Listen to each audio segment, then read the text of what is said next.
Hi to all. आज हम करेंगे क्लास 9 की एक्सरसाइज 7.3 का क्वेश्चन नंबर 1। क्वेश्चन नंबर 1 में क्या कह रहा है, ए बी सी एक ट्रायंगल है, ए बी सी एक ट्रायंगल है और डी बी सी ट्रायंगल है। मतलब दो आइसोसेलेस ट्रायंगल है। मतलब आइसोसेलेस ट्रायंगल का मतलब वो ट्रायंगल्स जिनकी दो साइड्स आपस में इक्वल होती हैं और दोनों एंगल्स उन साइड के सामने के एंगल्स भी इक्वल होते हैं।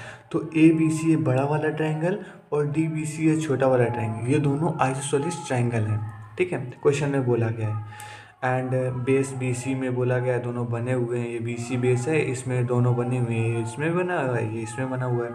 ठीक है, और कह रहा है ये एक्सटेंड किया गया है, ए डी को आगे तक पी तक एक्सटेंड किया गया है। तो बाकी सब अभी क्वेश्चन में आते आते बताएंगे। पहला पॉइंट क्या है, क्या प्रूफ करना है, A B D. A B D मतलब ए बी डी, ये छोटा सा ट्रायंगल दिख रहा है आपको, ये वाला, ये यहाँ से लेके यहाँ तक, ये छोटा ये वाला ट्रायंगल और इसी के अपोजिट ये वाला ट्रायंगल, ये दोनों को हमें कॉन्ग्रुएंस प्रूव करना है। ठीक है, तो कॉन्ग्रुएंसी प्रूव करने के लिए अब हम लोग करेंगे, कॉन्ग्रुएंस प्रूव करना है तो देखिए कैसे प्रूव करेंगे। वेरी सिंपल, देखो कॉन्ग्रुएंस प्रूव करना है जब दो ट्रायंगल्स को, तो क्या करेंगे, अब पॉइंट 1 डालेंगे, यहाँ पे पहले गिवन डालेंगे। ये पॉइंट 1 है, इसका गिवन डालेंगे। गिवन क्या है, गिवन क्या है हमारा, इसमें दिया क्या क्या गया है, इसमें दिया गया है कि देखो आइसोसेलेस ट्रायंगल है, दोनों आइसोसेलेस ट्रायंगल है, तो इसका मतलब डी बी और डी सी ये दोनों इक्वल हैं। तो लिख लेंगे यहाँ पे D B equal D C. ठीक है, और क्या दिया गया है, अब ये बड़ा वाला इक्वल आइसोसेलेस ट्रायंगल, तो ए बी इक्वल ए सी, तो ए बी इक्वल ए सी। ठीक है, और क्या गिवन है, और गिवन है एक चीज़, ये जब आइसोसेलेस ट्रायंगल है बड़ा वाला, तो ये एंगल इक्वल होगा। तो angle A B C equal angle A C B, same. ये दोनों, ये आइसोसेलेस ट्रायंगल है छोटा वाला, तो अब ये एंगल और ये एंगल ये दोनों भी इक्वल होंगे क्योंकि अपोजिट एंगल्स के अपोजिट साइड्स के अपोजिट एंगल्स हैं। ठीक है, तो angle D B P equal angle D C P. ठीक है, दो एंगल्स इक्वल हो गए इसके। अब जैसे ही दो एंगल्स इक्वल हो गए तो हम लोग क्या करेंगे, देखो इक्वल हो गए, अब दोनों एंगल्स इक्वल हो गए। अब ये गिवन लिख लिया हमारा, इतना गिवन है। बाकी अब यहाँ पे डालेंगे हम लोग प्रूफ। अब प्रूफ क्या करना है, पॉइंट 1 का प्रूफ करना है, तो सबसे पहले डालेंगे इन ट्राइंगल ए, जिसको कॉन्ग्रुएंस प्रूव करना है वो लिखेंगे यहाँ पे, A B D and triangle A C D, जिनको प्रूव करना है उनमें क्या क्या है, क्या क्या कॉमन है। कॉन्ग्रुएंसी के लिए 3 पॉइंट्स कोई कॉमन होने चाहिए, तो 3 पॉइंट्स कौन कौन से हैं, देखो 3 पॉइंट्स में ए बी डी कहाँ है, ए बी डी ये दोनों ट्रायंगल है, तो ए बी, इसमें ए बी साइड आ रही है, इस वाले में आ रही है ए बी साइड, देखो इसमें ए बी साइड आ रही है, ये ए बी इस वाले ट्रायंगल में ए बी आ रही है, इस वाले ट्रायंगल में ए सी आ रही है, तो A B A C equal है, देख लो कहीं, तो ए बी ए सी ये, तो कहीं A B A C equal, ये देखो ए बी इक्वल ए सी, तो यहाँ पे लिखेंगे ए बी इक्वल ए सी। कहाँ से मिला, हमको रीजन भी लिखना है, गिवन ये हमें दिया गया है। ठीक है, और फिर उसके बाद इसके बाद ये देखो बी डी कहाँ है, इसी वाले ट्रायंगल में बी डी है और इसी वाले ट्रायंगल में डी सी है, मतलब इसमें ये डी सी है और इसमें ये बी डी है, तो B D equal D C कहीं लिखा है, देखो ये B D equal D C, तो B D equal D C, ये भी हमें क्या हुआ है, गिवन है। ठीक है, दो चीज़ गिवन है। और देखो एक पॉइंट कौन सा, ए डी दोनों में कॉमन है, ए डी इस वाले ट्रायंगल में भी इस वाले ट्रायंगल में, तो ए D equal A D equal A D, ये क्या है, ये है कॉमन। तो तीन पॉइंट्स मिल गए हमको, 3 पॉइंट्स मिल गए, तो हम यहाँ पे लिख सकते हैं triangle A B D congruence to triangle A C D, और रीजन क्या लिखेंगे, साइड साइड साइड क्राइटेरिया, इसकी वजह से तीनों कॉन्ग्रुएंस प्रूव हो गया। ठीक है, अब जब कॉन्ग्रुएंस प्रूव हो गए तो देखिए आगे, देखिए इससे हम लोग पॉइंट 1 पूरा कंप्लीट हो गया। अब पॉइंट 2 डालेंगे, और उसको प्रूव करेंगे।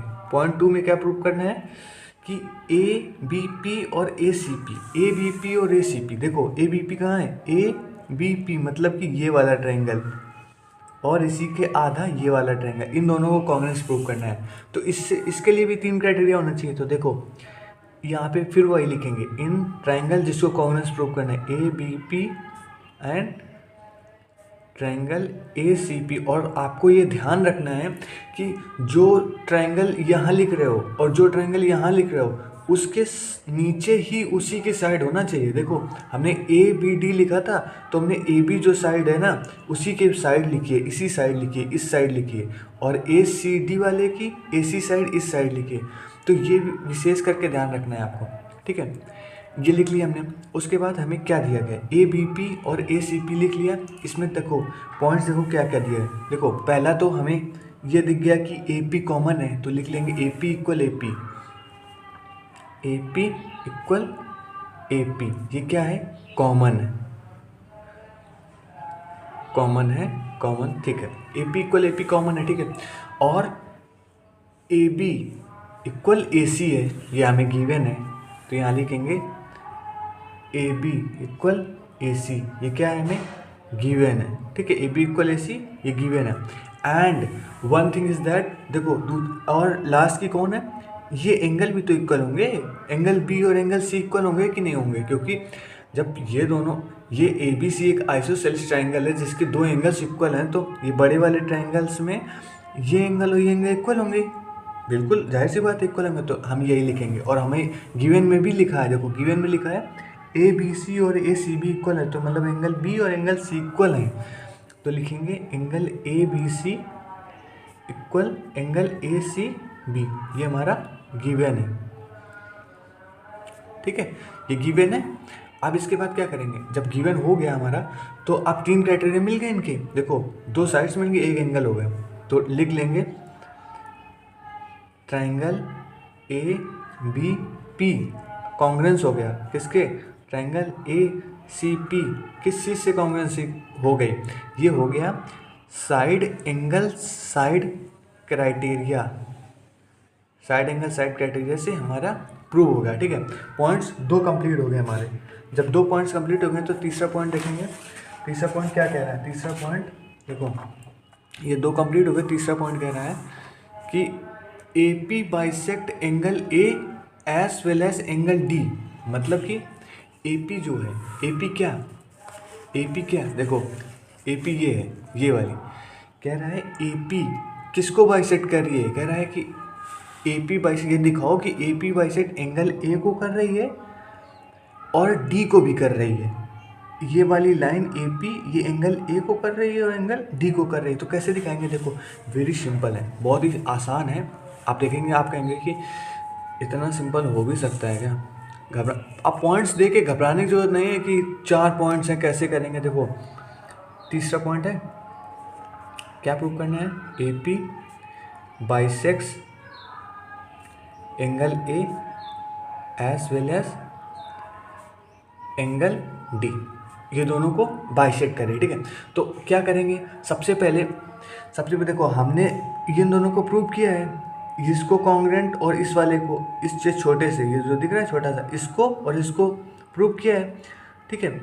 तो प्रूव किया है तो उससे निकालेंगे कि angle B A D equal angle D A C by C P C T. देखो कैसे लिख दिया हमने, अब यही तो देखना है आपको। देखो हमने पहले पार्ट में ये प्रूव किया था कि ये दोनों कॉन्ग्रुएंट हैं। अब जो 2 ट्रायंगल्स कॉन्ग्रुएंट हो गए आपस में, तो उनके करस्पॉन्डिंग पार्ट भी इक्वल होंगे। तो इस वाले ट्रायंगल और इस वाले ट्रायंगल करस्पॉन्डिंग एंगल ये होगा, दोनों एंगल इक्वल है, तो ये दोनों एंगल इक्वल लिख सकते हैं ना, वही लिख दिया हमने। और इसको लिखेंगे फ्रॉम फर्स्ट से हमने लिख दिया, फ्रॉम फर्स्ट, मतलब पहले पार्ट से जो हमने प्रूव किया था ए बी डी और ए सी डी, उसी से लिखा है सी पी सी टी से, ठीक है। ये पॉइंट आप उसमें भी डाल सकते हो, पार्ट फर्स्ट में डाल देंगे और वहाँ से भी लिख सकते हो, कई तरीके हैं आपके पास, ठीक है। और क्या कह रहा है, एंगल डी को भी बाइसेक्ट कर रहा है, एंड यहाँ पे एंड लिखोगे और क्या डालोगे कि angle B D P equal angle P D C by C P C T from, इसको लिखोगे फ्रॉम सेकेंड। देखो फर्स्ट सेकेंड पार्ट से अब हमने देखो अब हमने क्या किया था, यही देख लो। हमने क्या किया था, हमने प्रूविंग करी अगर इस एंगल को ये बाइसेक्ट करके जा रही है, एक ये पॉइंट है तो वो लाइन इस वाले को बाइसेक्ट करके जाएगी। या फिर आप ऐसे देख सकते हैं कि ये सी पी सी टी से इक्वल हो गया तो ये angle C P C T से आपस में इक्वल हो जाएंगे, क्योंकि ये दोनों इन्हीं के पार्ट है। जब ये इक्वल हो गया, जब ये बचा तो ये इक्वल और ये इक्वल। जब ये देखो अगर ये दोनों इक्वल कर दिए हमने पहले पार्ट से, ये वाला और ये वाला, ठीक है, ये वाला ये, और उसमें अगर ये वाला घटा देंगे और उसी का पार्ट ये घटा देंगे तो हुए ना बराबर हो, तो सी पी सी टी से फ्रॉम पार्ट सेकेंड से हम लोग ये भी लिख सकते हैं। और जैसे लिखा वैसे हमारा यहाँ से हम क्या लिख सकते हैं, since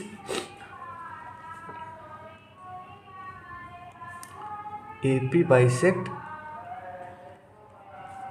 angle A and angle D। ठीक है, पार्ट थर्ड हमारा कंप्लीट हो गया। पार्ट थर्ड के बाद हम लोग करेंगे पार्ट फोर्थ। पार्ट फोर्थ क्या कह रहा है, पार्ट फोर्थ में कह रहा है कि देखो AP is perpendicular bisector of BC। कह रहा है AP is perpendicular bisector of, ये AP is perpendicular bisector of BC। BC का परपेंडिकुलर बाइसेक्टर है कौन, AP। AP BC का परपेंडिकुलर बाइसेक्टर है। तो फिगर में देखो आप, AP BC का परपेंडिकुलर बाइसेक्टर। तो अभी हमने किया है कि BP equal PC by CP/CT from part second से हमने जब ये दोनों कॉन्ग्रुएंट प्रूव किए थे तो ये साइड आपस में इक्वल कराई थी। अब देखो एंगल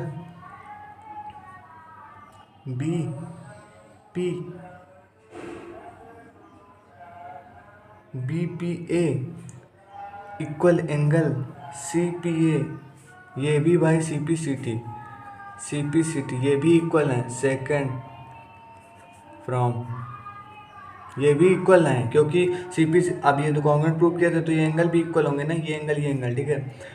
एंड हेंस इसके बाद क्या होगा, इस वजह से क्या हो रहा है कि जो angle BPA plus angle CPA equal 180, और ये क्या होगा, लीनियर पेयर होगा। क्या, लीनियर पेयर ये तो होगा, ये एंगल और ये एंगल इस सीधी लाइन में है तो लीनियर पेयर होगा।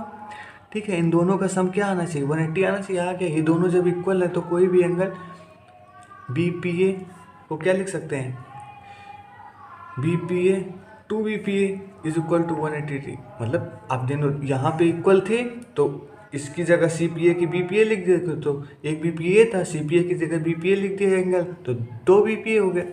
अब angle BPA is equal to divide करेंगे तो 90 डिग्री आ जाएगा, 2 डिवाइड जाएगा तो अब 90 डिग्री ये आ गया। और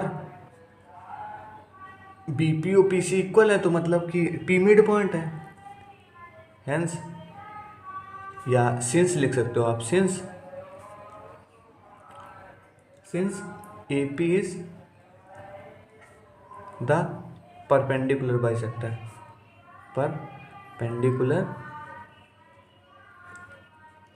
बाइसेक्टर ऑफ BC। यहाँ से हमारा प्रूव हो गया पूरा क्वेश्चन। ठीक है, पार्ट 4 भी कंप्लीट हो गया। That's all.